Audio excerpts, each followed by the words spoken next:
In a special Sunday edition of the show, I've got Ashley Mann here with me. We're discussing everything that happened in WWE this week. It all gets started right after this. With the hashtag Great Awakening fully underway, comes the only podcast where no topics are off limits. The Truth Podcast. Question everything. Discover the truths about topics you were never taught in high school or college. Learn the uncomfortable and inconvenient truths about life, culture, and politics. It's now available on all major platforms, including iTunes and Spotify. You can also find it on Twitter at Truth Podcast QE. That's Truth Podcast QE. On Facebook at Truth Podcast QE, and also on Instagram, you guessed it, at Truth Podcast QE. You can also check out the website at truthpodcast.net.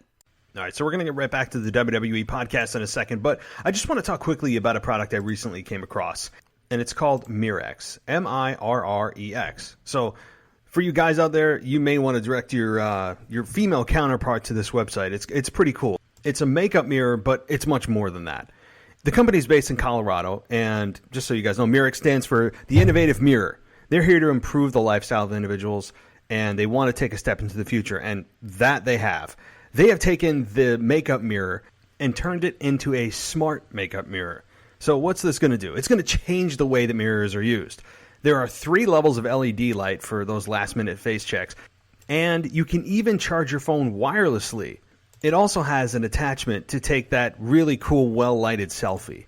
So you guys really got to check this out. This is really, I've never seen anything like this. It's Mirrex.store, M-I-R-R-E-X.store. That's M-I-R-R-E-X.store. This is definitely one of the coolest things that I've seen, and it would make a great gift. So check out Mirrex.store today. Welcome to the WWE Podcast, your place for the most passionate wrestling analysis on the web. Just turn Roman heel. What is WWE waiting for? When other wrestling podcasts put you to sleep, you can count on the WWE Podcast to keep you engaged and asking for more. I've been watching wrestling for over 20 years, and that was one of the best matches I've ever seen. This is unlike any other wrestling analysis. So without any further delay, let's get the show started right now. Welcome to the WWE Podcast on this Sunday, October 13th, 2019. I'm back in the saddle. I know that I had some technical issues over the weekend. My laptop basically crapped the bed. Somehow got it working again. And then had to move all weekend. So I know I've been a little bit disconnected from the show. But I dropped a show earlier today. It's the NXT podcast. A few days late, I know. But with our new co-host, Chris, who's covering the NXT show every single week. He does a great job. I think you'll enjoy it. It's on this feed. It's the NXT podcast. And, of course, we have the AEW podcast. So you may say, what the hell are you doing with the WWE podcast name? Well, it's a great name. It's a great domain, and I'm keeping it. So you may say this is false advertising, but we are covering all avenues of wrestling in the WWE podcast. So, yeah, it's not just WWE. But if you love WWE, odds are you love other presentations of wrestling, including NXT and AEW. So check that out. We have 5 podcasts being released every single week. We have, obviously, this show on Sundays, which is typically a wrestling nostalgia show, but this will be moving to Saturdays where I review the Friday Night SmackDown. So Saturday will be the new home for that.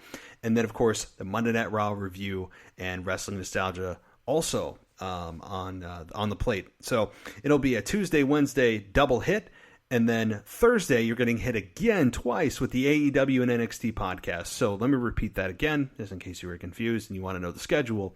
Tuesday is a Monday Night Raw review. Wednesday is Wrestling Nostalgia. Thursday is AEW and NXT. 2 separate co-hosts that are not involved with me, so you get to not hear my voice for two shows. And then, of course, on Saturday, you will be getting the Friday Night SmackDown review. So 5 times a week. It's 5 times a week to rip a line from Booker T. So hopefully that you guys enjoy the show. And again, if you want the ads and plugs removed, And many of you asked, how do I do it? I don't want to listen to ads. Easy. You just head on over to patreon.com/WWE podcast, and you can get yourself an ad-free listening experience. And we have somebody who joined just over the weekend here, so I'd like to give a shout out to Bear Mia and Bun Bun. Yes, Bear, Mia, and Bun Bun, thank you so much for being a patron of the show. I hope you enjoy your ad-free experience. And get yourself a shout on the show. Join the family, guys. It's growing, and I appreciate everybody who's on that, and exclusive content coming. More videos are coming. As I said, over the weekend it was just like insanity, right? I had to move, and we all know moving is one big giant pain in the ass. That's just what it is, right? It's just the nature of the beast. It was no fun. You got to pick up your life and move. Not for a bad reason. Nothing terrible happening. Just one of those life changes that we made, and so, yeah, you realize how much crap you have when you have to move it. So that was a whole lot of fun over the past few days, and we're still not done. But finding time for you guys, I did not want to jump off ship too long because I'm trying to connect with you guys as much as possible. I love doing the show. And again, we have a great show for you guys today because one of my favorite co-hosts, they're all my favorites, like having 3 kids. How do you pick one, right? Ashley joins me, and we talk about, like a whole slew of things. I could talk for 6 hours to this girl, and she's awesome. We talked about the whole Tyson Fury and Braun Strowman thing. We talked about Bayley's heel turn, Hell in a Cell, the disaster that was, Shorty Gable, Charlotte being busted up, Kofi Kingston, who suddenly doesn't care that he lost the WWE Championship, Cain Velasquez and his debut in WWE, and as a little bit of a hook, at the end of the show, there's breaking news that came through, and we experienced it live together. Now, did it immediately hit the newswire the second that we were talking? Maybe not, but we both discovered it at the same. Well, she discovered it, and then we stopped our conversation and halted as she delivered this news. And you may hear a cuss word from me or two. So if you want a little bit of explicit content, you might want to scroll all the way to the end there. It was a very, very tense, heated, and real emotional reaction to the news that we got. So just take a listen towards the end of the show, and I think you'll enjoy it. If not, maybe disagree with me, but it was passionate. I'll just say that. It was definitely a very heated response. So really looking forward to that. And again, guys, if you want more content like this that's ad-free, head on over to patreon.com/WWE podcast. So alrighty, well, with all that out of the way, and you guys know where you can reach me, I don't even need to tell you where you can find me. That's absolutely everywhere, and I want to thank everybody who's helping this show grow. The highest we've hit so far is rank 14 on the WWE for the WWE podcast on the Apple Podcast brand under wrestling. So that's a pretty cool deal, and as we pump out more shows and you guys continue to listen and rate and review the show like you do, it'll just keep growing, and I want to thank you guys for doing that. So without any further ado, enough talking, right? Enough talking. Just get to the damn conversation. Well, I'm going to. And here it is. So, guys, I'll be back, as a reminder, Tuesday with your Monday Night Raw review as the draft. Oh, and don't worry, we cover a ton of that at the beginning of the show. We talk about that for probably like 20 minutes. But the draft part 2 is going to be covered Tuesday. You guys know the schedule for the rest of the week. So, here's Ashley and me. Enjoy the conversation. I'll talk to you next time. All right, it's Sunday night, and typically that means a wrestling nostalgia show, but in light of, well, me moving and picking up my life and doing that all weekend, and the fact that WWE has moved Friday night and made it SmackDown Friday night, guess what? We're moving our show to Sunday, probably Saturday, but again, on a very special week of just insanity, I moved it to Sunday. And today we have Ashley Mann back to join with us and talk about the draft, talk about The Fiend, talk about just the good and the bad and everything that happened this week in WWE. So Ashley, it's awesome, and I'm really happy to be able to talk to you this week, and it's great to have you back on the show. Yes, it's so great to be back, Mac. Thank you for having me. Man, what a night on Friday. What a night. Yeah.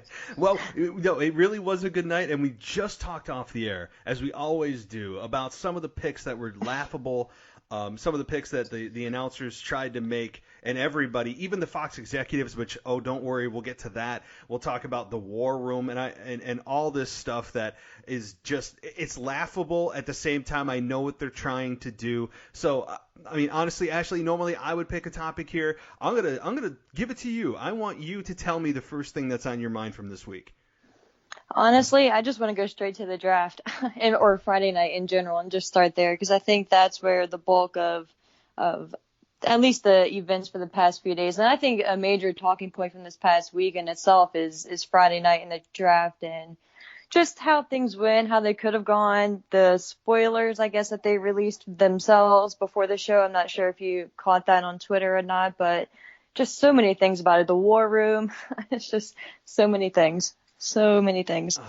The War Room. I mean, the War Room. Let's start with the War Room specifically. Let's start with the War Room because I honestly, listen, I know that they are trying to make it feel as if it's a sports simulation and more sports-like and authentic, and I appreciate that. I like that. I like that they are trying to, because for so long fans have been saying it doesn't seem real, it's fake, whatever, and there's no feel of true competition, and there's no feel that a real sport brings you, say the NFL, MLB, whatever.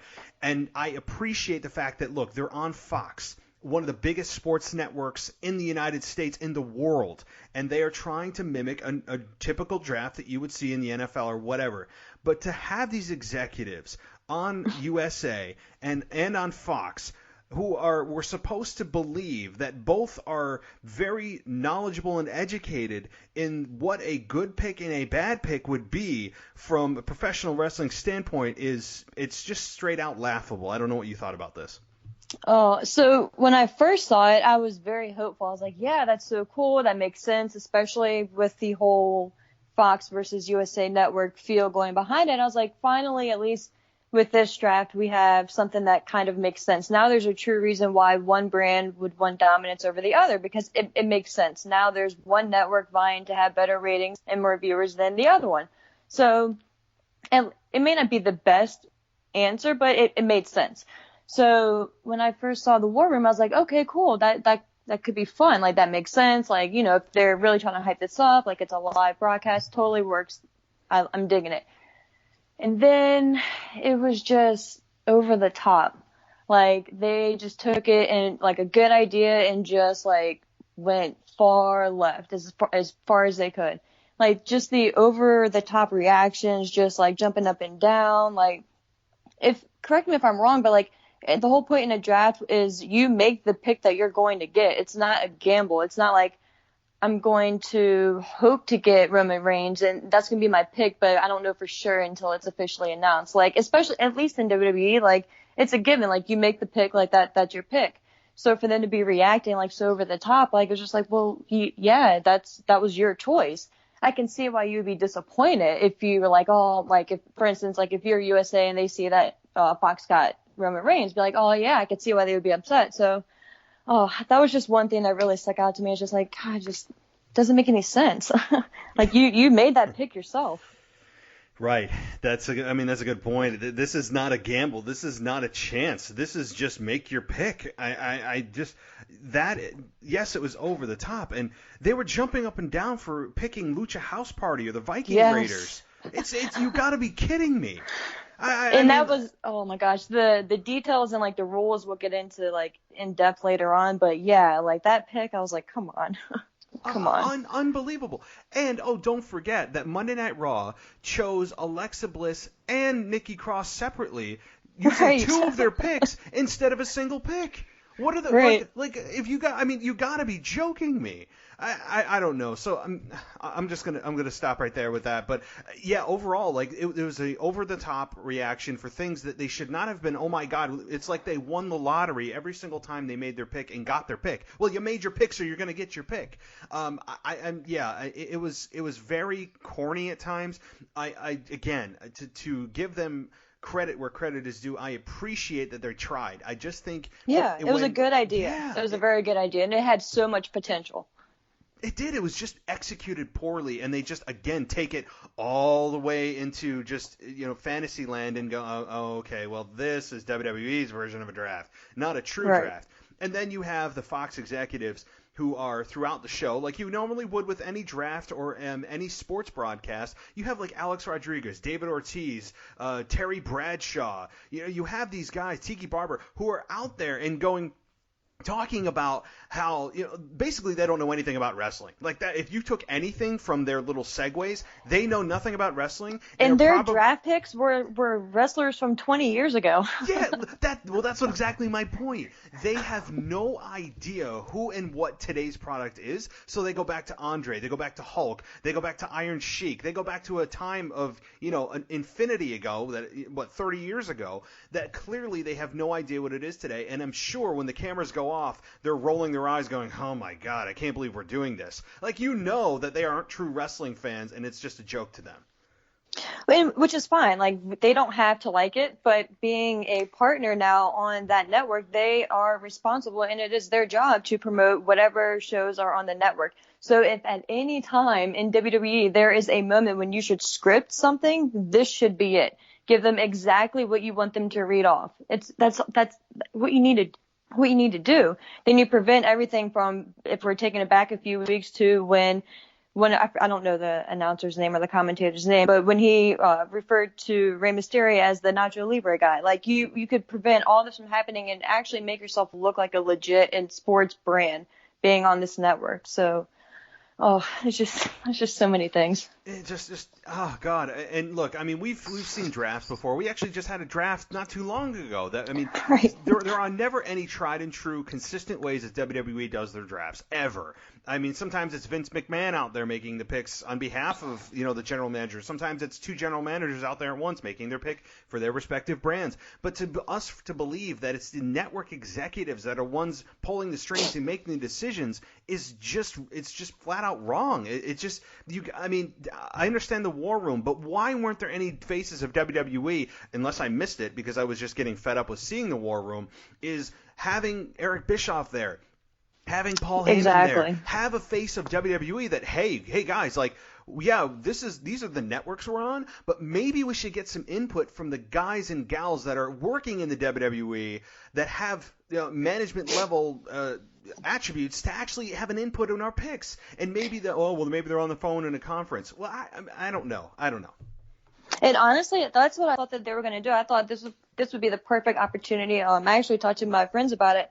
I thought, because I was wondering like who was going to make the picks themselves, because obviously they've done away with general managers and like quote authority figures, especially with Shane McMahon being fired for right now. So I was very curious to see who was going to actually make the picks.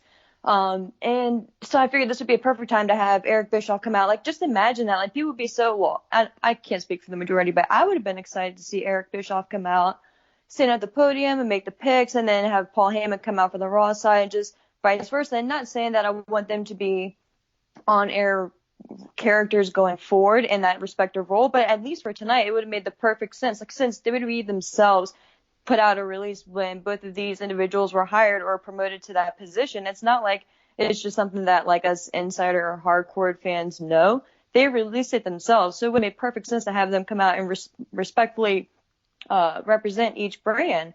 But they just did it, and they had Stephanie come out, and that was just so lackluster. Like, and she was just reading through like a group, like each I get the round idea, that kind of makes sense, but she just went through like a handful at each time, so it's not even like we got to see each individual's wrestlers react to either moving to a different brand or staying on the brand or whatever. So it was just, man, like, it was just so many things that they just could have done differently and should have, in my opinion. And again, it's just, I think, a microcosm of the larger issue that WWE has on a consistent basis is just overproducing, overbooking everything.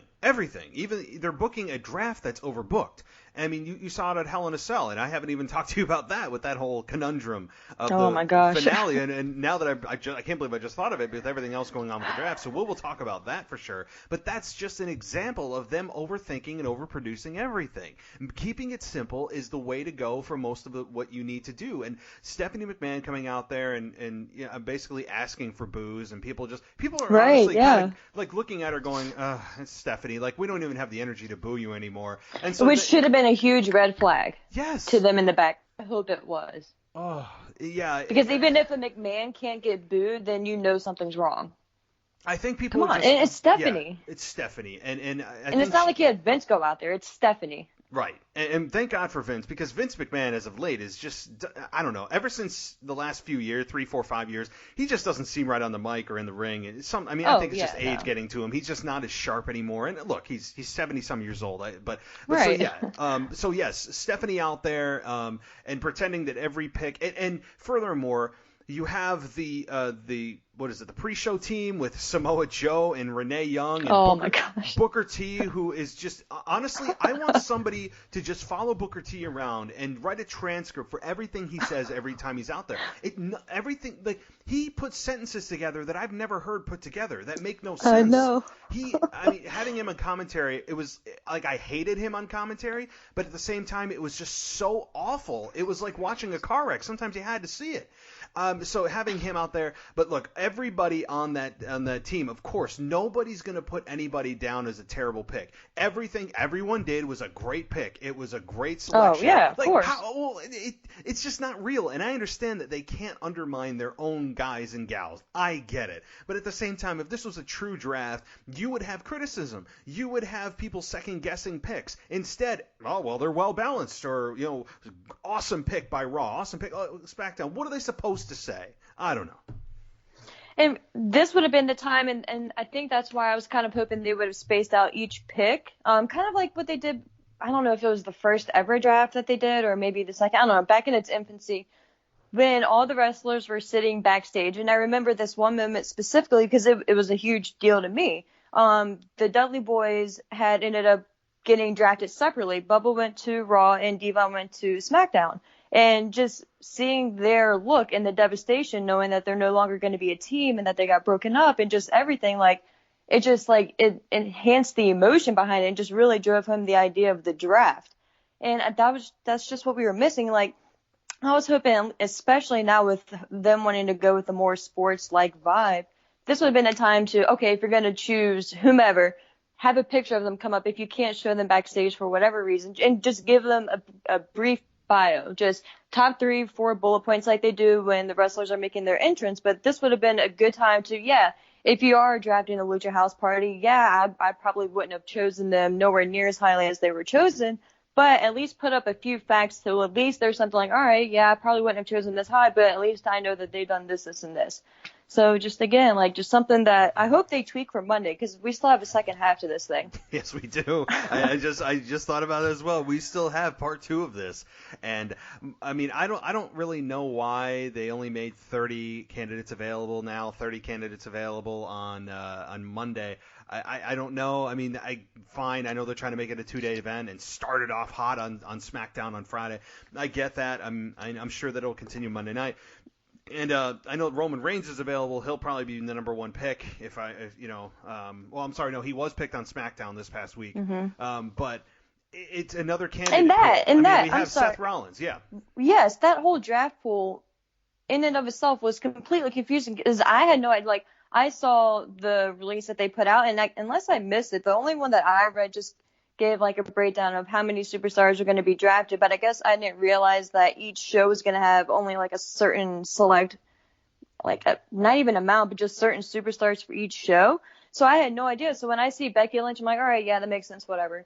And then Roman Reigns, okay, it makes sense. But then I'm like, wait, what? I think it was the OC that was picked 3rd. I'm like, wait, where's Brock? Where's Seth? So I had to go back on Twitter and be like, oh, okay, well, yeah, all right, I guess that makes sense then, because you can only choose this certain, group of people. But then I'm like, well, wait a minute. So as the picks go on, I'm like, this list that I'm referencing, which is their pool of available superstars, is literally the exact list of the superstars that they're choosing in the exact order. Did you see that list that was out there? No, I didn't.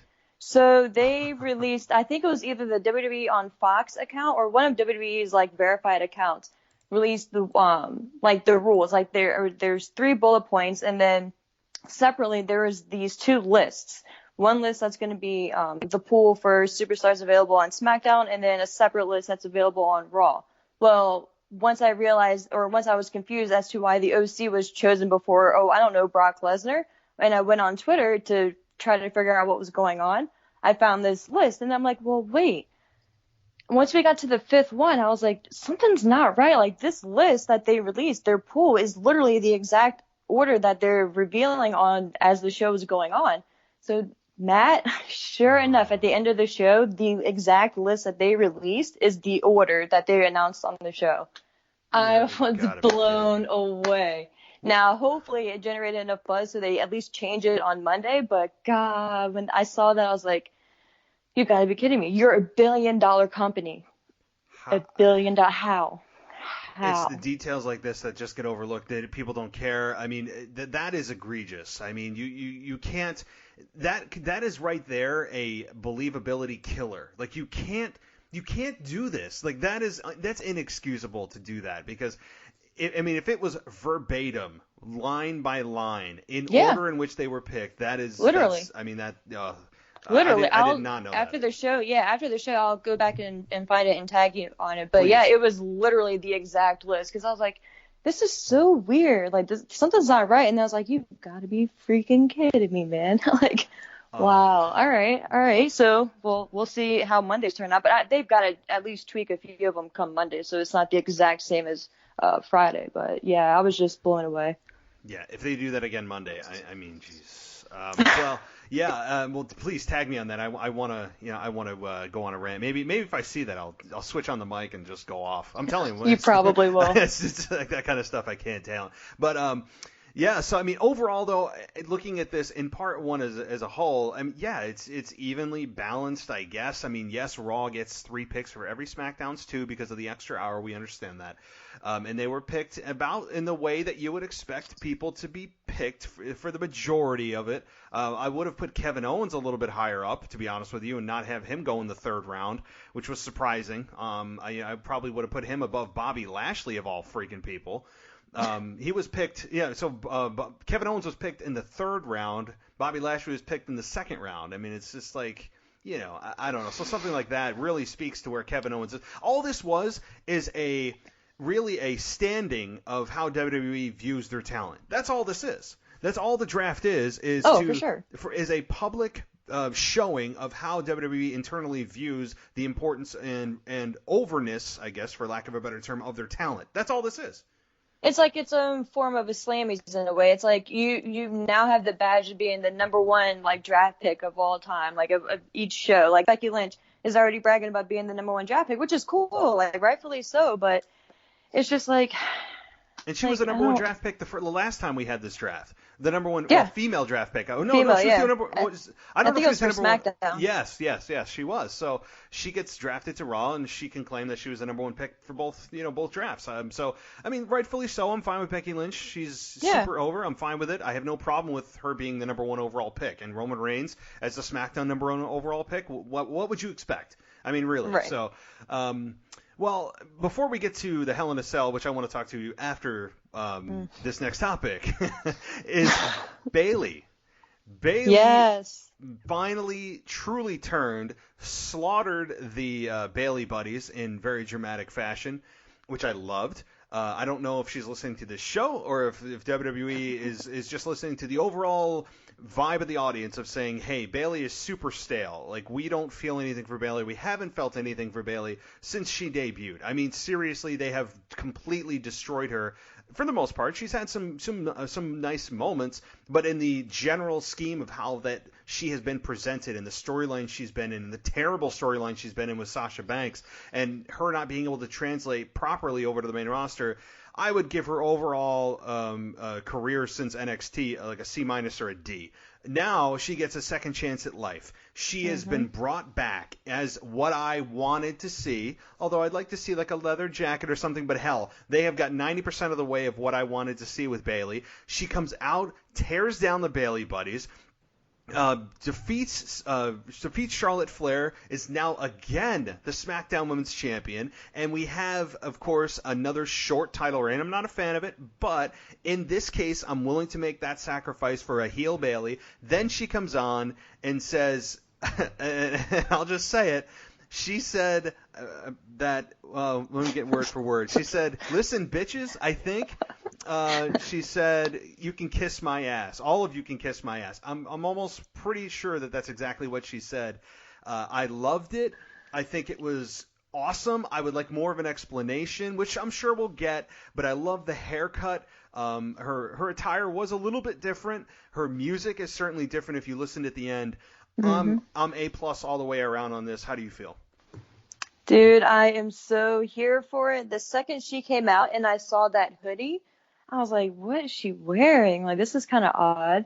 And then I was like, oh, something's going on. And man, when I saw the haircut, I was like, say it isn't so. And dude, when she tore down those Bailey buddies, I was so happy.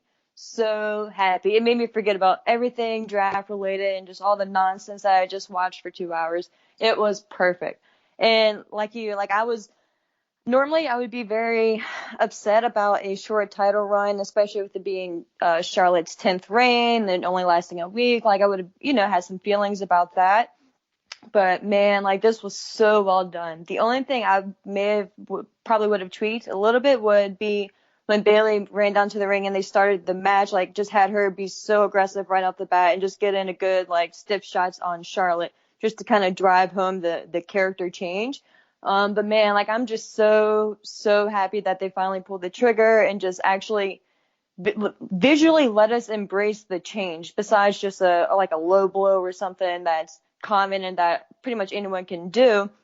This was different. This was a dramatic statement. She literally cut off her trademark, which is that ponytail. She sliced those Bailey buddies down, all the way down, and knocked them off the stage. Like, it was perfect. In that one shot, I think it was the green Bailey buddy just falling on her head and just falling off. Like, it was just so poetic. Like, it was just so well done. I'm here for it. And I can't wait to hear her first actual promo next week. There's no going back. And I could see that. I mean, they are fully committed now. You cannot have her go back. They clearly have a plan. I hope they do.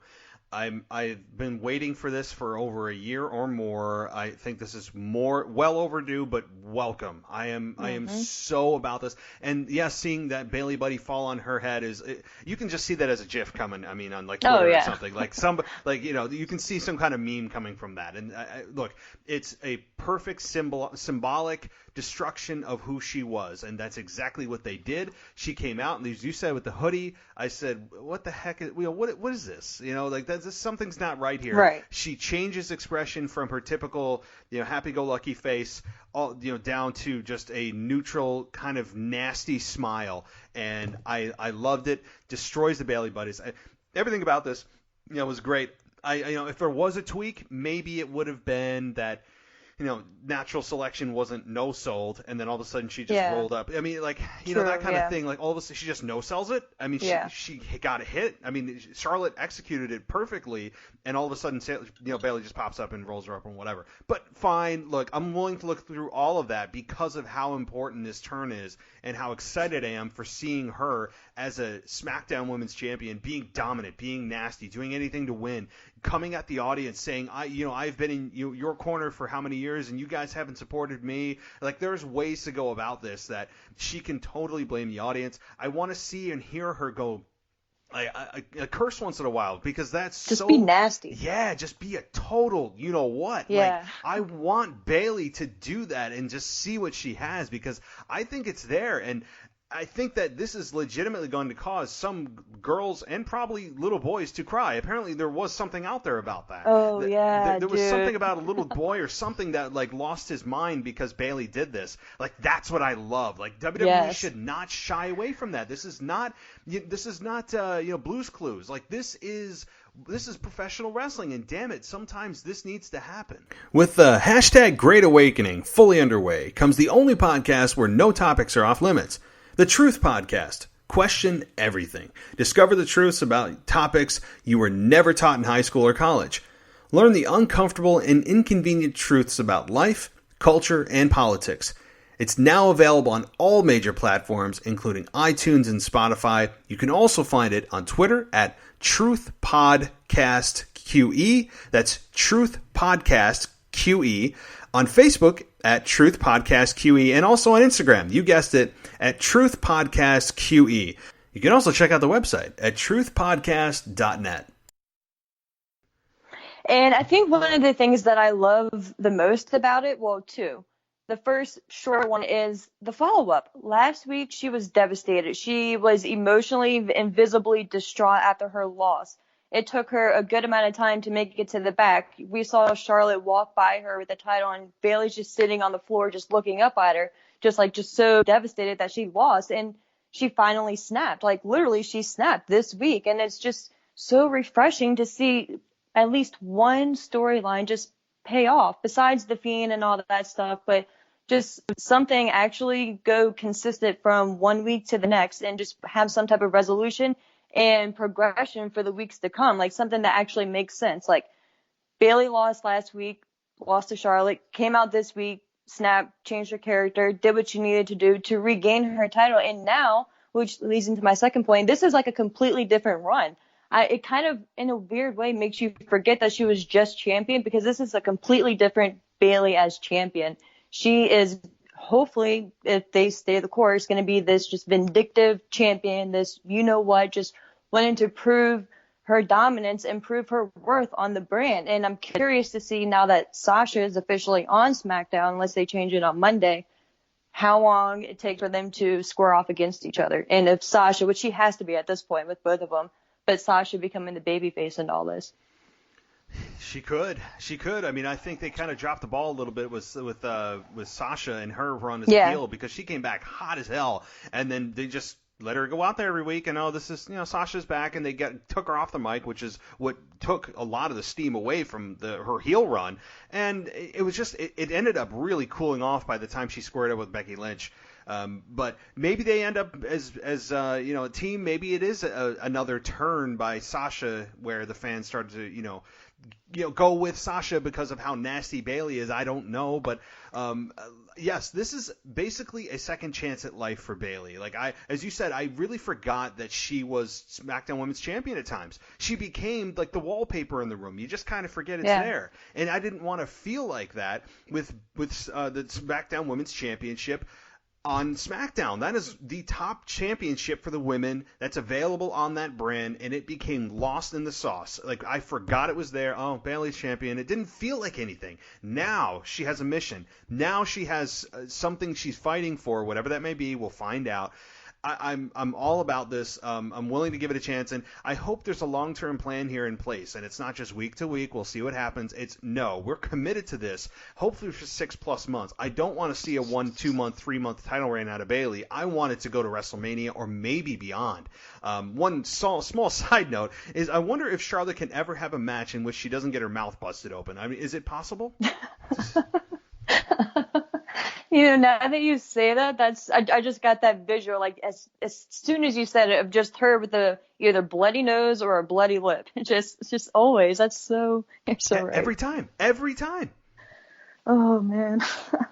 That's great. I don't know what it is. I mean, it does part of it, and she's not purposely trying it for it. Right. But every single time, her lips swollen, her nose is slightly, tweaked or something. Like, I'm looking, did she knock out a tooth or lips busted? Something. I don't know what it is. If it's those flares, man. They're easy bleeders.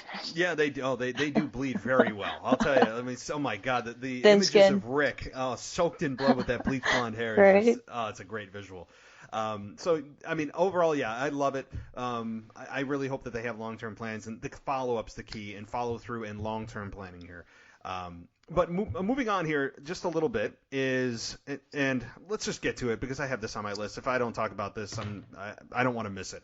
Hell in a Cell. I know we haven't had a chance to talk, and I know that it was a week ago now, but I just got to ask you, because yes, Sasha and yes, Becky, I think, had a hell of a match. I really enjoyed their Hell in a Cell match.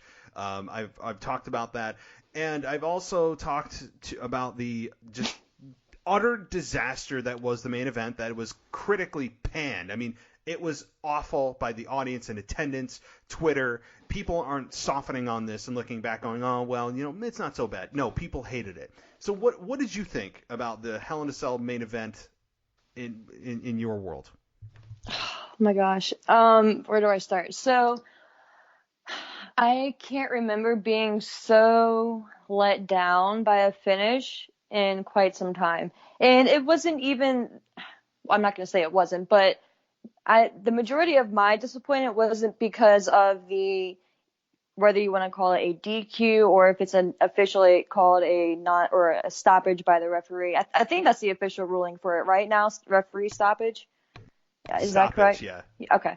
So why that match warrants a stoppage as opposed to every other Hell in a Cell match that has been in existence is beyond me. But my biggest thing is, how the hell do you beat The Fiend in the future?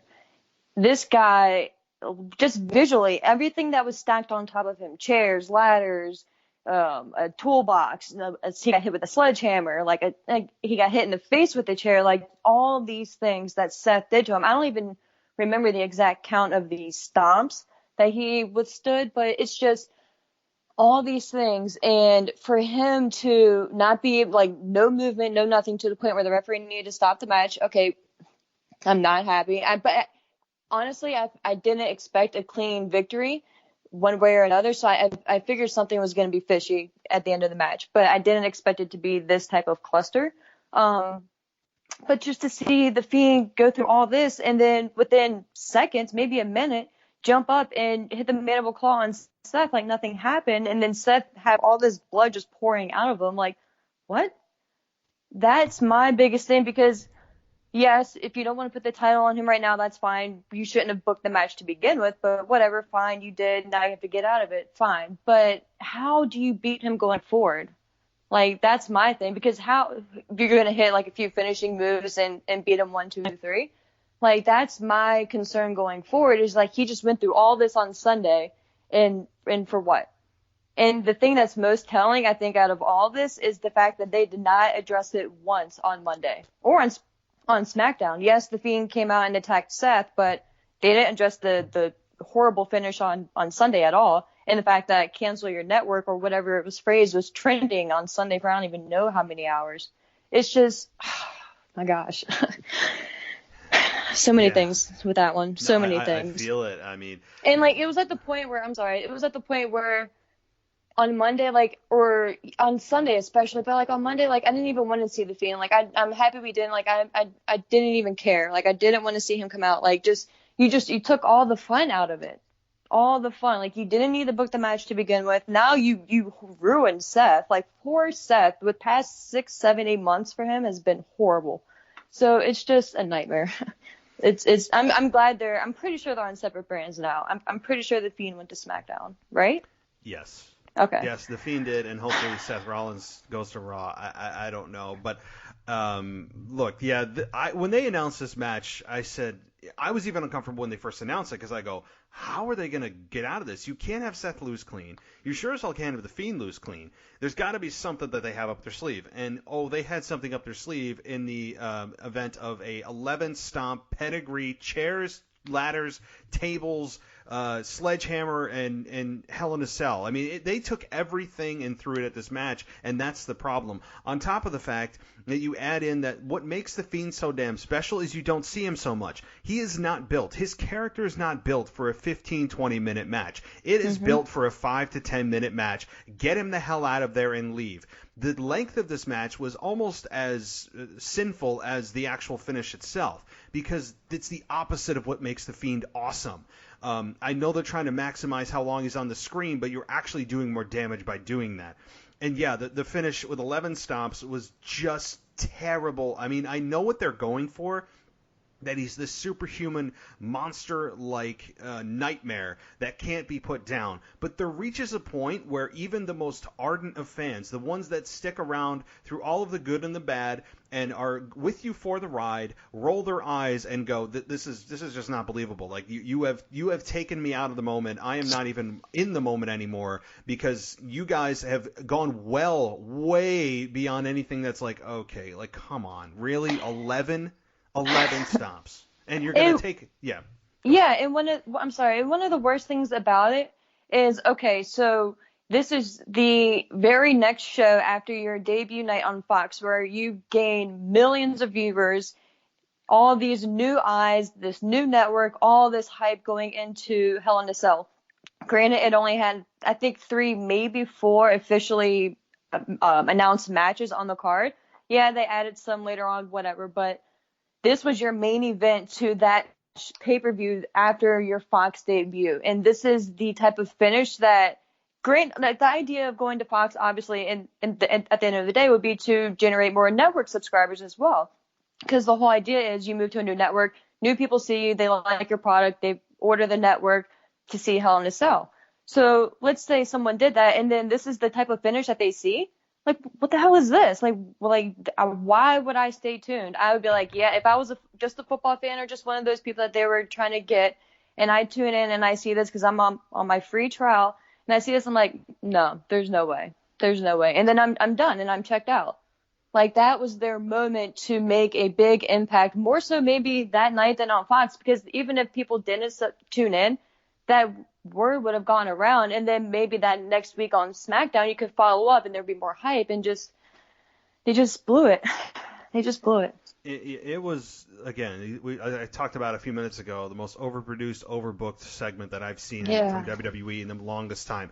And they put themselves in this position. I don't think that Seth and Bray should have been anywhere near each other for the next 4 months. I mean, like, well, let's wait on that. And clearly that they wanted this match, and it made no sense to put them together at this time. It was way too soon. And we all knew that this match, neither could afford a clean loss. So they go with the stoppage. And I was afraid that there would be some kind of finish like this because there's no other way out of it. I thought maybe Braun Strowman was going to interfere. Apparently he doesn't care that he was attacked by the Fiend. That just got thrown by the wayside. I mean, really. Like, he attacks legends. When you attack legends, and they're not able to, compete anymore, you just go, well, that's that. They're not coming back. But with Braun Strowman, who has a hairpin trigger, gets put down with the mandible claw by Bray Wyatt, a former team member, a former family member, and then he just kind of, it happens. Like, I mean, you don't even get any acknowledgement from it. It was just amazing that got forgotten. But yeah, this whole thing from start to finish, on top of the red light that was draped across the entire ring, which I know the effect they're going for, but that was, to me, it was distracting after a while, and maybe I wouldn't have hated it so much had the match been a lot shorter and booked not so stupid, for lack of a better term. I mean, I think that maybe that's also a part of it, but this whole thing, and yeah, you had the Fiend out there, the crowd churning on the whole thing was awesome, chanting AEW, we want a refund, I mean, you name it. Yeah. They were all, I loved that, the audience in the crowd there, they couldn't. I'm so proud. It was awesome. I was sitting at home, like, shaking my head, like, thank you. This is awesome. Like, and it was awesome to hear, and that WWE can actually, hey, there is an AEW chant out there. There's an AEW audience out there, and people are aware that there's a second place to go here for work. And so, but yeah, overall, this was a disaster. We all know it was, and WWE was very smart in not mentioning a damn thing about it on Raw other than a quick video recap, not bringing Seth out, not bringing Bray Wyatt out. That was honestly the only thing they could do. The only smart thing they could do was nothing. Just don't do anything. Pretend this never happened. And that is the way to go with this, because you can't repair, you can't do anything that will make the crowd not boo. So let's not do anything. Yeah, and exactly. That's exactly what I was about to say. They had to ignore it the night after, which it was kind of an easy out. You can say that if not that they had to, obviously, but in the back of our minds, we could be thinking, okay, like, the Fiend is that beat up, whatever. But Seth was literally had blood pouring out of his mouth, so it makes sense why he wouldn't be there. So you shouldn't be expecting either one of them the night after everything went down. But I think, and then I was wondering if they were ever going to address it after the fact, because I figured the Fiend may be sent over to Raw or SmackDown. And I think what we saw on Friday is closure for them, at least for now.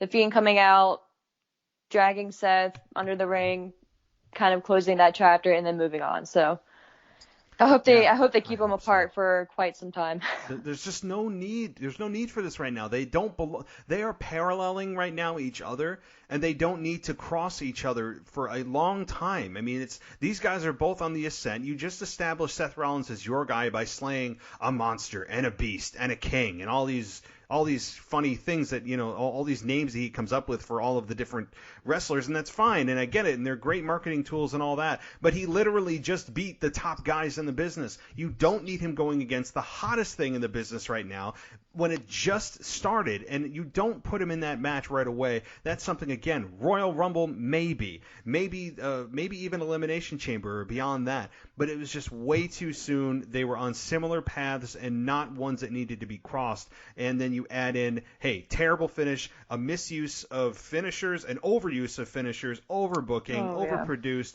terrible lighting, really unnecessarily long match that took away from the feel and mystique of the Fiend, and you add it all up, and it's a big fat F. I mean, that's all you have to say about it.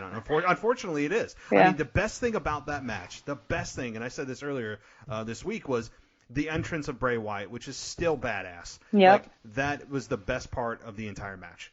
And I love that they kept the lantern. There was some rumors going around that people in WWE thought it was too scary, or people were complaining that it was too scary or whatever. But I'm happy they let him keep that. Just a small thing, but no. So let me get this straight. WWE's okay with infidelity and cheating wives live on television, but we can't have a scary lamp out there.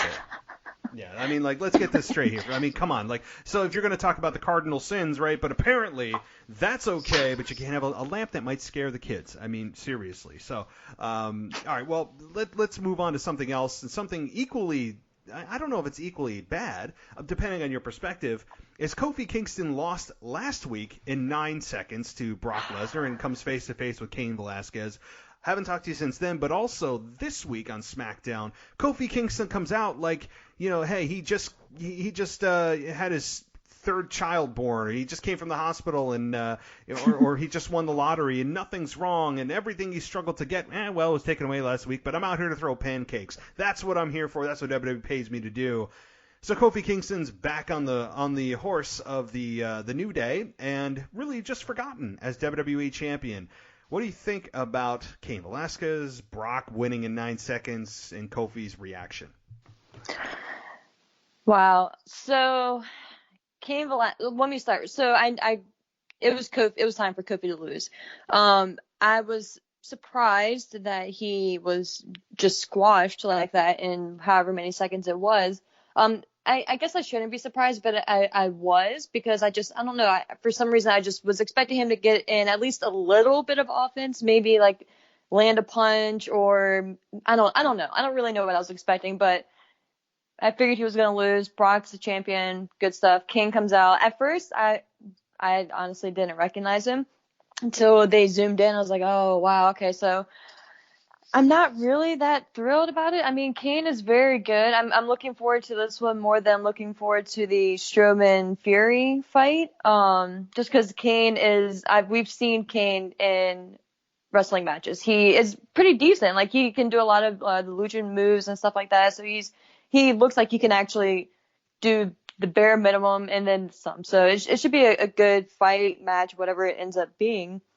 But I was really surprised with how they handled Kofi this week.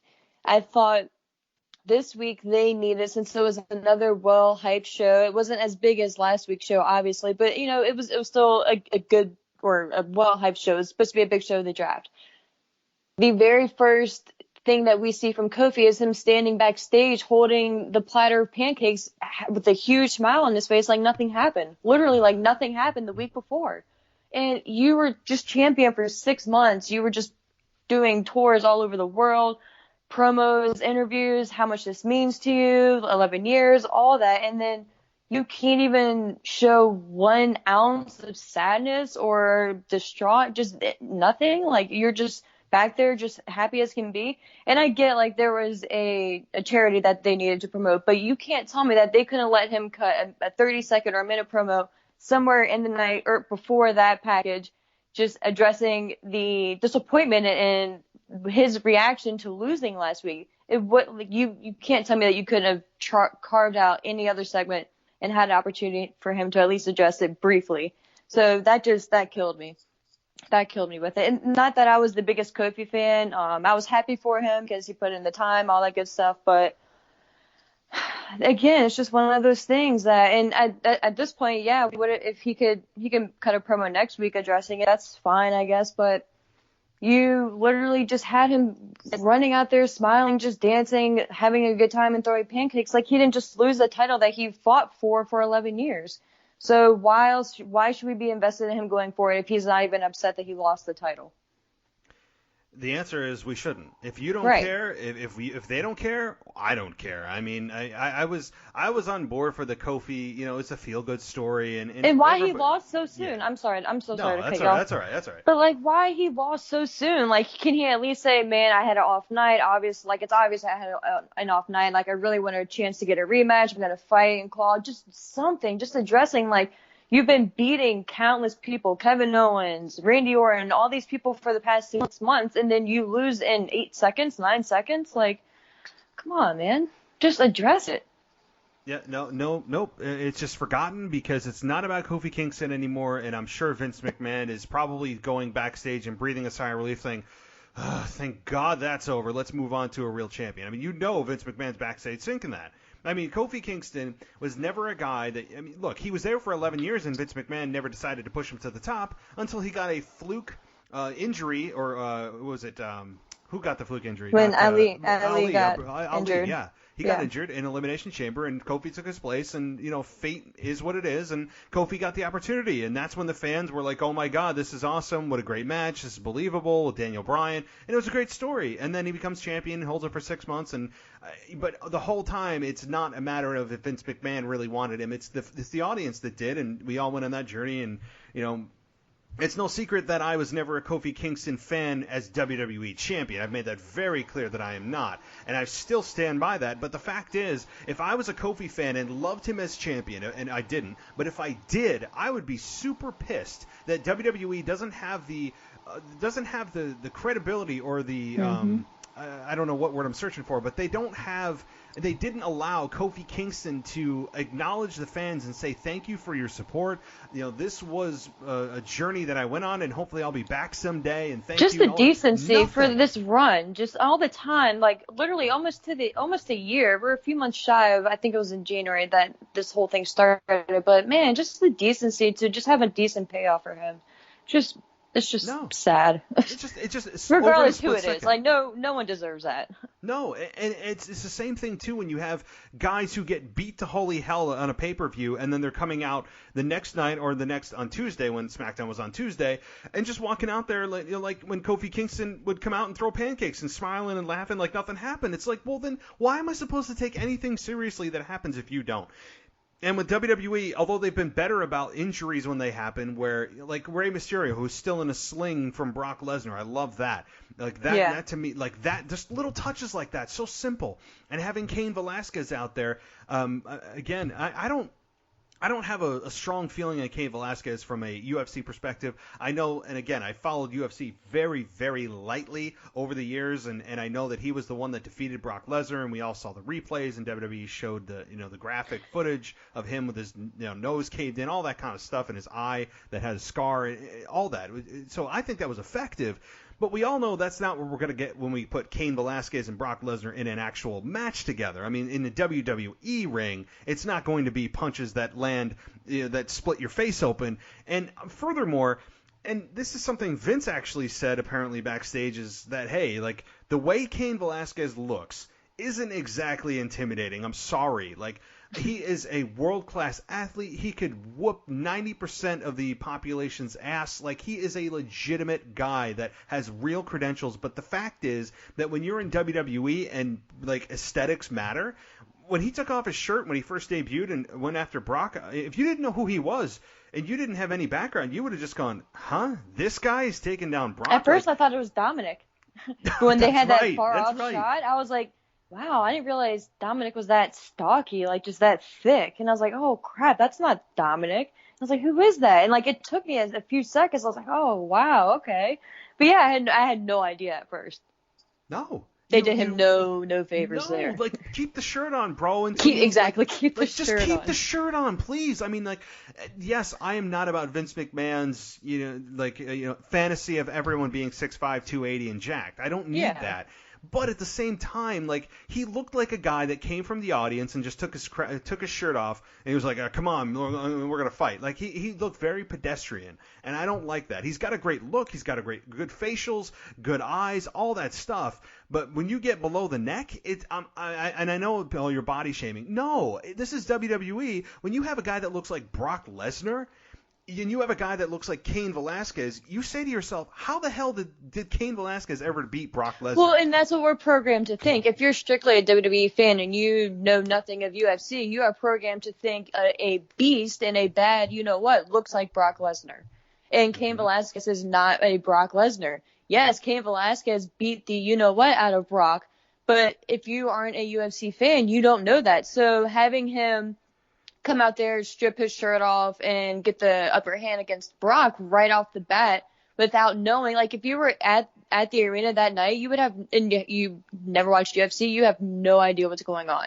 And especially without having any commentary, because it's not even that you have the benefit of being at home and hearing, them talk about, this is Cain Velasquez. Okay, he came out to Rey Mysterio's music. It's not even like they debuted his music and had his name in big letters on the screen. Because then that would have been like, okay, because even if you've never seen UFC, you may have heard this name out there before in correlation with Brock especially. So they just needed to reorganize the debut and just when he did certain things, just for my liking at least.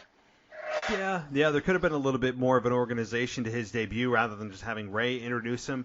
And I like him coming out with Ray, but just like have him come out with his music. So at least people, for that initial debut and that initial shock, it's not like, okay, why is Ray coming out? Like, Ray's going to beat up Brock now? And then you see who's with Ray. Like, and if you don't know who he is, you're like, okay, what's going on? Like, you can't even be excited or mad or whatever because you don't know what's going on. Right. You have no idea. And yes, WWE at least educated the audience who may not have any idea who Cain Velasquez is, that he was in UFC with Brock. And like, I'm interested in this match, but I'm also kind of scared for this match in terms of quality. But the good thing for Cain Velasquez, even if he's limited in the ring, and from everything I'm hearing, he's actually pretty good. Even you confirm that. I just think that the Brock Lesnar style and length of match definitely benefits Cain Velasquez here because he doesn't have to have, a 15-minute classic. It could be a 2-3 minute, back and forth, kind of a slow-paced, big blows and, punches that are pulled, all that kind of stuff. And I'm sure also the other interesting piece of this is that these two, and Brock Lesnar legitimately does not like Cain Velasquez and legitimately is burned by the night that he lost to him 9 years ago or whatever it was. So that it's going to be tense in there, like legitimately, that Brock Lesnar has to pull these punches and, there's going to be something in there that's like, you wonder, like, is Brock going to just try to shoot one in there? Like, just because of the actual legitimate fight and tension that they had for a number of years and the matches that they had or the fights that they had in UFC. So I'm interested in this from this perspective of how does the crowd react to Cain Velasquez in Saudi Arabia of all places? I don't even know if we should value that because that's bizarro world as far as, everyone's concerned. And I don't know. So Crown Jewel isn't exactly a pay-per-view that people are excited about with all the dark clouds hanging over it from last year. But I don't know. I'm interested in the match. I don't know what the long-term plan is here for Cain. Yeah, and two more real quick points before we move on from these two guys. I think it's actually smart for WWE to have this first match between the two of them because I'm not sure if you heard somewhere I read that they announced that he signed a multi-year deal, but he's guaranteed at least like 4 fights within like the next like certain amount of months. So I think it's smart for them to have him debut against Brock in Saudi Arabia because especially like there's a few things that go into it, like the time of it. It's like at 1 or 2 o'clock in the afternoon on like a Thursday. So the majority of the people here aren't going to be watching it live, and the majority probably won't be watching it at all for various reasons. So it's kind of like a good match in a good setting for them to kind of get everything out, all aggression, whatever, stiff shots, whatever they want to do, and just get a feel for each other in this type of setting. So I think that's kind of smart. And, man, kudos to Brock for actually letting them address the whole UFC stuff, like specifically bring up photos and just like zoom in on the scar that's on his face. Like I was wondering if they were actually going to say the words like out loud, and they did, and he took it. And he let them just well, let Heyman say everything. So I was surprised and kind of proud of him for doing that, because, you know, Brock, you hear different stories about Brock, and he didn't have to let them like go that into it. They could have just addressed that they have history and just, you know, moved on, but they got very specific and actually let us see the visual. So it was kind of cool. It was, and it brought a lot of emotion to the story without even having to know the story. Like, I mean, I guess the thinking was, and smartly so by WWE creative and management, is that assume that none of the audience has seen Cain Velasquez. They don't know the history between these two. Let's educate them in a way that is very effective. It's a little bit graphic, but it's impactful, and that's exactly what they did. They told a story about these two who have had legitimate fights in the past in UFC, a legitimate scar left by Cain Velasquez on Brock Lesnar's face. I loved all of that. I mean, that's the way you do it when you're going to try to, on short notice, build a match like this for let's put it what it is, a B pay-per-view. This is not a pay-per-view of really any real substance other than, it's in Saudi Arabia, and that's pretty much it. I mean, so they did what they could. As you said, I would have probably debuted him a little bit better, give him his own music. I'm sure they will. But as far as the initial entrance, yeah, they probably could have done something a little bit better in terms of that. But, as you said, moving on, kind of really shifting gears here to something that has been getting under my skin lately, and it's this whole Shorty Gable thing, right? Like, I mean, it's gotten to the point where Baron Corbin makes a joke of some sort of calling him, instead of Chad Gable, Shorty Gable, and then Mike Hamilton on the ring announcer, or whoever it was, ended up actually calling him that unannounced or unprovoked, and then he just changes his name to Shorty Gable as if he has no respect for his actual birth-given name, and cowers anytime anybody says anything to him and puts his head down, like he lost the softball game. I mean, like, he doesn't have I feel like he needs to stand up for himself. And he says backstage, well, I don't care what you call me a winner. Like, really? You're not going to stand up for your birth-given name? Apparently. I mean, like, and I believe it is actually Chad Gable, but this guy has he doesn't have a set when it comes to backstage or outside of when he's in the ring. And he puts on amazing matches. I love it. And I've spoken this guy's praises for weeks and weeks and weeks. But for him to just be okay with everybody suddenly calling him Shorty Gable I think it's detracting from his credibility and telling me he doesn't have a set. So I don't know. What do you think about this? I feel like this was a backstage joke that is getting blown so far out of proportion. Like, I think this has got to be a joke. Like, this they can't think this is actually like a good idea. This has to be a joke, and this can't be something they're gonna actually do long term. When I saw them actually change his name on the screen as he was coming out to Shorty Gable on the graphic, I was like, you've got to be. This guy is an Olympic medalist. Like, are you serious? Like, this would be like changing Kurt Angle to Shorty Angle. Like, are you really? Like, out of all your athletes, out of all of them, and they are superb athletes, not taking anything away from any of them, but there's a few elite athletes that they have on the roster, and he is one of them, legit. So just to see the disrespect, and it's just the first week, fine, whatever, haha. Second week, all right, let's move on. And then just to see it continue on and on, it's just like, man, like, it's one thing for Baron Corbin to mock him and call him that. That's what heels, whether I agree with it or not, do in WWE. So fine, whatever. But for it to be taken to this point, for the announcer to be calling him Shorty Gable, for his graphic to be Shorty Gable, it's just like, come on, this guy is a legit athlete, and he's one of the wrestlers that you don't actually need a character for. You just let him go out there and be him. Like, he who himself is the character, an Olympic medalist, like a tough performer. Like, yeah, he's a little shorter, but fine, whatever. He let him go out there and prove why size doesn't matter. And like, it doesn't even have to be a thing. Like, his size wasn't a thing when he was in the Olympics. Like, his height, like, it shouldn't be a thing. So it's just absurd, man. I feel so bad for him. I mean, I honestly don't even know what. I just don't understand the logic behind this. It never got any steam. People hated it in the way that's like kind of go away heat. Like, this is a terrible angle. It sounds a whole lot like Vince McMahon's brain when it comes to this kind of stuff, who I'm sure is not pleased with how short Chad Gable is. That's well documented that he doesn't think that those kinds of guys with that height are ever going to have a successful career. I mean, that just sounds like it's coming from the brain of Vince McMahon. And when you talk about guys that are successful that have been Chad Gable's height or shorter, you talk about guys like Rey Mysterio. He's shorter than Chad Gable. You talk about Eddie Guerrero, same height as Chad Gable. Chris Benoit, right. An inch, maybe two taller than Chad Gable. I mean, the list goes on of these guys that are ultra successful that have not even touched the 6 foot mark. It's just so short-sighted of them. I guess not pun intended, but it's just like I don't know. It's really lowbrow. It's not good booking. It's not effective. It doesn't even get heel heat because the heat is on the company here. The heat's not on the wrestlers that call him short, because every single person that ever came in contact with Chad backstage suddenly made all these puns about his height and everything. Right. Everybody, even the announcers, the ring announcer, unprovoked, did it, which was just asinine. I don't know. I mean, this kind of stuff is very, I don't know, very sophomoric, I guess, and it doesn't do anything for Chad, who continues to just allow people to change his name at will and just go, call me whatever you want, but I'm a winner, yay. I mean, that's just no respect for himself. Match, like recently against Baron, like it's not like he's been on this winning streak. Like, he's hit and miss.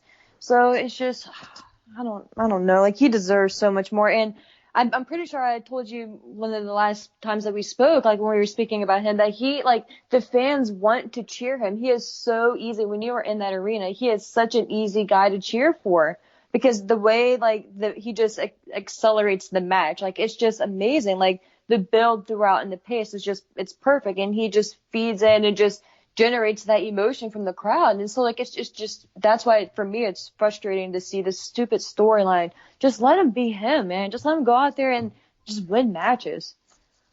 Yeah, I mean, I really have nothing else to add to that. I'm just over it. I'm over kind of the Gable Corbin deal. I mean, they put on good matches, and I love seeing Chad Gable in the ring. I think he's a special talent when it comes to that. He's so smooth. He makes his opponent look good. He gets you involved. He brings you in emotionally every single time. I love Chad Gable's work. But anyway, moving on here. I do have to ask you, and this might be one of the last things I ask as far as the things on my list, but Aleister Black is one, and then the other thing is about Tyson Fury and Braun Strowman. What do you think about these two things? Let's start with Aleister Black. I'm so at a loss for him. He's another one of those guys who has so much promise, and he was one of those stars in NXT who didn't need to be in the title picture, didn't even need to really be in a feud. He can just go out there and just have a good match. And I'll never forget the angle with him and Velveteen Dream, where Dream just week after week was going out there and begging him to just say his name. And just something as simple as that, and just seeing how well Aleister Black did for that storyline, and how well and invested he is in his character. Like, it was just so cool. And it was a dark character, but it wasn't like one that has like all the like hocus pocus and stuff like that. It was just this cool, edgy guy. And what they're doing with him now is just absurd. Like, he's one of those that needs a Paul Heyman to just sit down with him, get a good feel for his character, and just dedicate something meaningful to him. Yeah, it's just, I don't get it. Yeah, I don't know. I mean, like, quickly on Aleister Black, like, I'm a fan of his work. I think that his entrance is unique. Him, kind of rising up from the ground and, like, he's in a coffin or something like that. That's cool. I mean, he's got a great cadence to his promos. The way he speaks is different. He's believable. He's intriguing. He makes you want to watch the screen. That's something that's hard to teach. All of that. But, yeah, I feel like they've kind of started and stopped Aleister Black a couple of times here. And, they haven't done a whole lot with him other than Cesaro's the one that knocked on his door a couple of months ago. And those were good matches. Yeah, they were. And I don't know. I think there's a lot Aleister Black could do. And I don't know. I feel like they're not quite ready to pull the trigger on him. So I'm not going to be totally down on what they've done with him, or will do with him, I should say.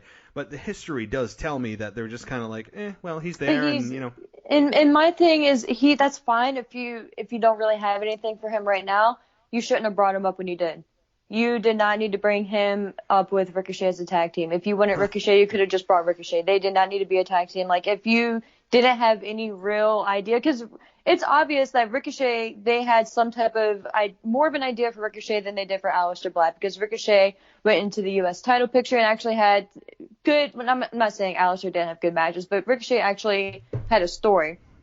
Aleister never really had a story, so it's clear that they really didn't have a vision for him going forward. So again, it's just another one of those guys, like, you didn't have to bring him up, especially now with NXT having their own show on USA. Like, he would have been a perfect fit for them at a time like this.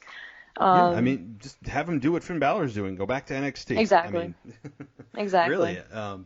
So, what do you think about Tyson Fury and Braun Strowman? I mean, my quick thoughts, like, I mean, I'm fine with it. I honestly am more interested, I think, in this in a little bit of a way than I am in Cain Velasquez, Brock Lesnar, because Tyson Fury actually looks like a legitimate, athlete, a legitimate combat athlete that could take on Braun Strowman in a real competitive environment. Of course, this is not the competitive environment. This is WWE in Fantasyland. But I don't know what they're doing with Braun Strowman these days. He seems to be the guy that's involved in always these celebrity nonsensical storylines. He just brings fans in to be his tag team partners, or he's involved in Saturday Night Live nonsense. I mean, like, I don't know what it is about Braun Strowman that attracts celebrities to him, or these storylines to him that are never, I don't think, in most cases, done very well. If history is anything to look at here with WWE, anytime a celebrity is brought in, and this is the golden rule, for 99% of cases, except one or two that I can think of, and that is Kevin Federline and maybe who's the other guy? Mark Cuban. Yeah, I mean, when K-Fed what a blast from the past. Yeah. I mean, but I'm honestly had to dig that far.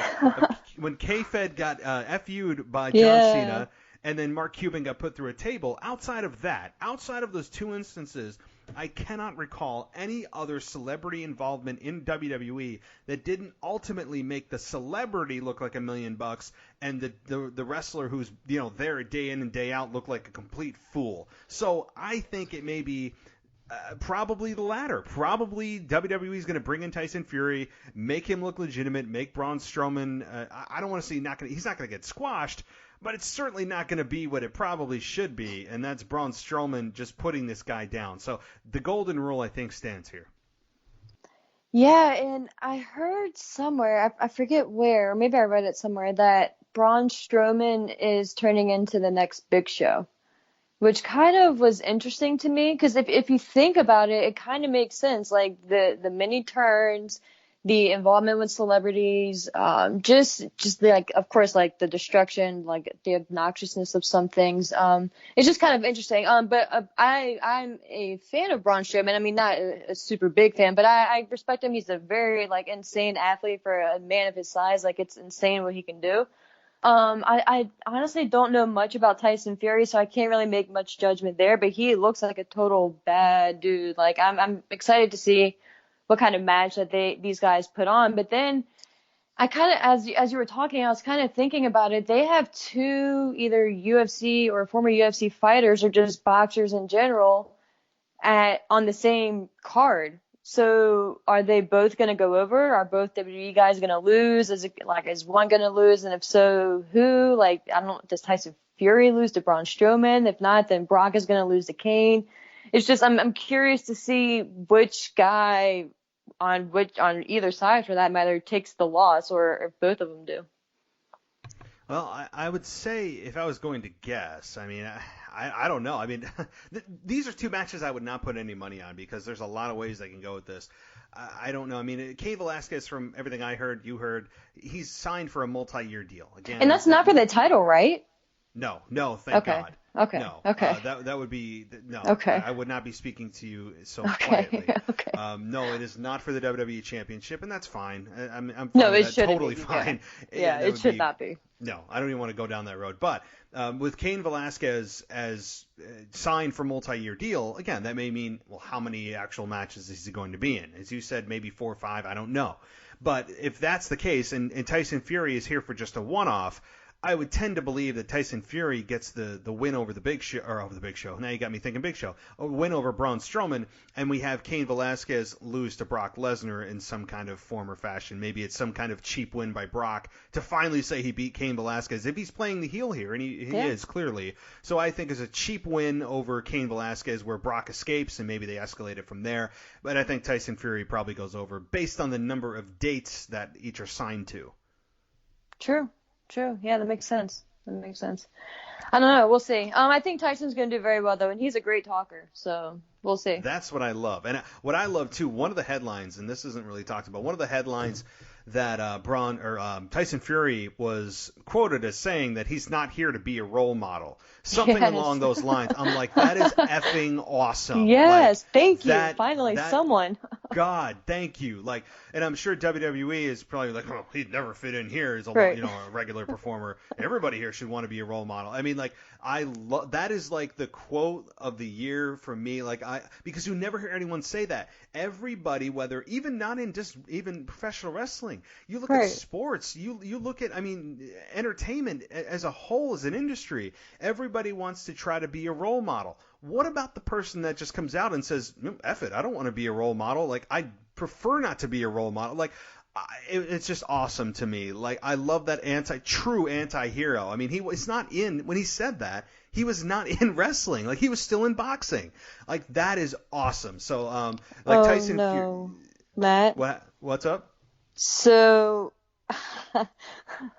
I hope you're sitting down. So, as I was asking you if it was for the title, I was wondering, I was like, oh, what date is it on and what time is it? Why on WWE.com does it say that Brock Lesnar will defend his title against former UFC champion Cain Velasquez? It's for the freaking title. I'm going to type this up. Hold on.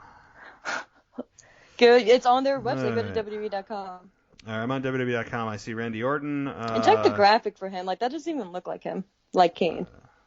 Just throwing that out there. Oh, my God.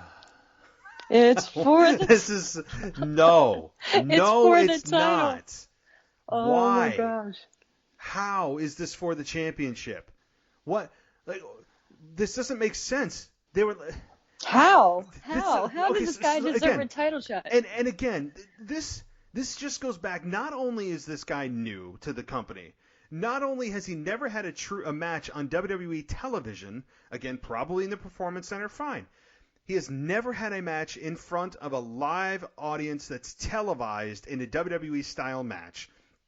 And furthermore, this just goes to show you of WWE's constant philosophy and flawed thinking of just attack the champion and you get a championship match. That is the most flawed, backwards ass way to think of how anybody gets a match for anything. All you gotta do, just attack the champion if you want a match. That's it. So you have massive cardinal sins going on here for a guy that has zero WWE credentials, walks in off the street from a UFC octagon, which, again, mass credentials there, but you can't have somebody come in as an outsider, attack the champion, and then instantly get a WWE Championship match, get rewarded with a WWE Championship match in his first match on the stage of a pay-per-view in Saudi Arabia in front of 50,000 people. This is shit. This is what this is. Like, it's garbage. So I will just say that. But maybe I'll tag that for edit. I don't know. But those are my thoughts. What do you think? I think it's best that I just agree with you here, because then you really will have to mark for edit. I was just checking, so I had this fancy little watch that I got a few months ago. I was just checking my heart rate to see if it went up from the last time I checked it, and it did. I am so not speechless in a proper way. Yep. In a PG way, I'm speechless. And I think I'm so mad right now because something is just screaming at me that Cain is going to win the freaking title. Because why not? The Saudi Arabia is going to want this huge big moment, and they can create a storyline going on after that. Brock Lesnar can't beat Cain, and then he could regain the title somewhere in America or wherever, back on this side of the world. But I see no scenario in this human world, zero. There's zero reasons, zero storyline you could sell me that would convince me to have Cain Velasquez win the WWE Championship, a championship that is the most prestigious in the entire company. It's the WWE title. It's not even the Universal title. No. It's the WWE title. Guys that scratch and claw to be there, that should get a championship opportunity. Guys even like, and I didn't like him as champion, but guys like Kofi Kingston, who are there for 11 years, don't get a championship match, finally climb the mountain and get it. Guys that are going through Performance Center to get them on live TV, to get them to NXT, to get them up to the main roster, to get them noticed on the main roster, to get them in mid-card to upper card, to get that championship match. That path is now superseded by Cain Velasquez, who gets on the pay-per-view card into a major pay-per-view event in Saudi Arabia, and in this championship match for the most prestigious belt the WWE has to offer, and then make us believe that he could potentially win is just asinine. You cannot have the Cain Velasquez win under any circumstance. He could win the match, maybe by disqualification, but he cannot win the championship under any scenario because A, that number one, I don't want to lose my voice. B, I do not need the championship being devalued by a guy that has zero credentials in WWE itself. Zero and anything. He has shown me nothing. I have zero respect for him as a WWE performer. As a man and as an athlete, yes, but as a performer, zero. And then you talk about having the fans' resentment. You would have the fans explode, I think, in a negative way against Cain Velasquez if they have him win that belt here. So again, I would say there's next to zero chance, maybe a 1% chance of Cain winning here. But my God, if they do. Oh, if they thought the backlash from Hell in a Cell was bad, if Cain wins, just wait for them to get back over to this side of the world and people who actually care about WWE and the storylines and what goes on, and not just handpick people from a pool or whatever. Like, just wait. Like, it's just, and like, just thinking back, like, of all the legends and the Hall of Famers who were never WWE champion, people like Roddy Piper were never WWE champion. If this guy becomes champion, I don't know. I think I may need to take a break. I think I may need to just I can't. I don't know. I don't know. The thing is, like, you're just you're killing it. What makes it the worst? I mean, like the thought of him winning the WWE Championship is just awful. I mean, like, I don't even want to go there, but hoping that I won't have to. But it's enraging that he even gets a WWE Championship match. Like, that is what makes it the most. Like, that is so enraging to me, and it's flat out disrespectful to the championship. It's flat out disrespectful. I mean, like, think about the guys that have held that belt and what it meant to them to carry the company after being there and being the good soldier and coming on the scene and maybe getting yourself over after years of blood, sweat, and tears, that old thing. But to have a guy walk in and just be granted a championship match on his first televised match in WWE for the top belt that they have, that's called a perfect way to create resentment among fans if you're trying to get him over as a babyface. And I have nothing more to say. And one last thing, if we're sitting here, if we are buying into and supposed to be emotionally invested into storylines and championship matches and who should be contenders for the title, let's just go back to the last storyline. Let's just go back to the former champion, Kofi Kingston. The amount of gauntlet matches and matches in and of itself that he had to go through just to get an opportunity to become the champion is insane. Like, I can't even remember how many matches he had to back that he had to go through to even get the opportunity to get a title shot. And for this guy to just come in out of nowhere, it's absurd. It's BS. We need to move on. I mean, if you do the logic backwards and you have a WWE person go into another sport, or if you have somebody from, let's say, the NFL that wants to go to the MLB, you don't like what's his name, Tim Tebow, who went from the NFL to the minor leagues of the Mets, and worked his way up, which is where he should be. Even though he was a star in the NFL, he doesn't mean he instantly gets to just jump to the top and, oh, guess what? You're on the starting roster today for the major league. That's not how life works. So this is just ridiculous. I was fine with just like a street fight or just a non-title match. But this is just this is so crazy. This is nonsensical crap. I mean, so all right. Well, Ashley, do you have anything else? And maybe, hopefully, no more breaking news stories. My heart can't handle it. I know. No, I'm not going back on my phone for the rest of the night. I'm done. Please don't. Please don't.